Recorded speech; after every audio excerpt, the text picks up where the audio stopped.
పౌలు గారు గలతీలకు రాస్తూ గలతీ సంఘానికి రాసే విషయాల్లో మరి గలేషియన్ చాప్టర్ 6 వర్స్ 6లో ఏం చెప్పారో చూద్దాము. One who is taught the word must share all good things with the one who teaches.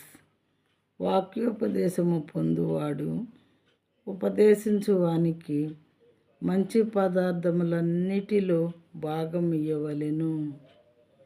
మంచి పదార్థములన్నిటిలో భాగం ఇయ్యవలెను. వాక్యోపదేశము పొందువాడు ఉపదేశించువానికి మంచి పదార్థములలో భాగం ఇవ్వవలెను. మరి జీవము గల దేవుని మాటలు చెప్పుతూ ఉన్నారు కాబట్టి వాక్యాన్ని ఉపదేశించేటటువంటి వారు విని నేర్చుకొని దేవుని బాటలో నడవటానికి సిద్ధపడినటువంటి వారికి ఉన్నటువంటి కలిగిన దానిలో మంచి పదార్థాలని వాళ్ళకి భాగం ఇవ్వాలంట. మంచి పదార్థాల్లో మనకి ఏమేమైతే కలిగి ఉన్నామో మంచి పదార్థములు వాటిలో భాగం ఇవ్వాలి. కొంతమంది డబ్బులు ఇస్తారు, కొంతమంది వాళ్ళకి ఏమైనా మరి పండ్లు ఉంటే అవి ఇస్తారు, లేదా కొంతమంది బట్టలు పెడతారు, లేదా కొంతమంది ఇవ్వగలిగిన దానిలో శక్తికి మించి ఇవ్వమనలేదు, వాళ్ళు ఇవ్వగలిగిన దానిలో ఇస్తూ ఉంటారన్నమాట.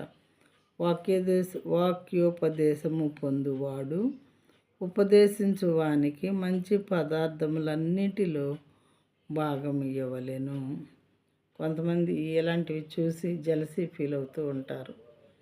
మరి వాక్యోపదేశం పొందేవాళ్ళు ఇవ్వకపోతే ఇంకెవరిస్తారు వీళ్ళకి? వీళ్ళు దేవుని వాక్యం మీద కాన్సన్ట్రేట్ చేసి అది చదువుకొని అది అర్థమయ్యేలాగా ప్రజలకు చెప్పవలసినటువంటి బాధ్యత కలిగినటువంటి వారు ఆ పనిలో ఉన్నప్పుడు మరి వాళ్ళకి లైవ్లీహుడ్ ఎటు నుండి వస్తుంది? బ్రెడ్. కాబట్టి మరి వాక్యోపదేశం పొందేటటువంటి వారు ఏది ఇస్తే అది తీసుకొని దాన్ని అనుభవించేవారుగా దేవుని బిడ్డలు ఉంటారు.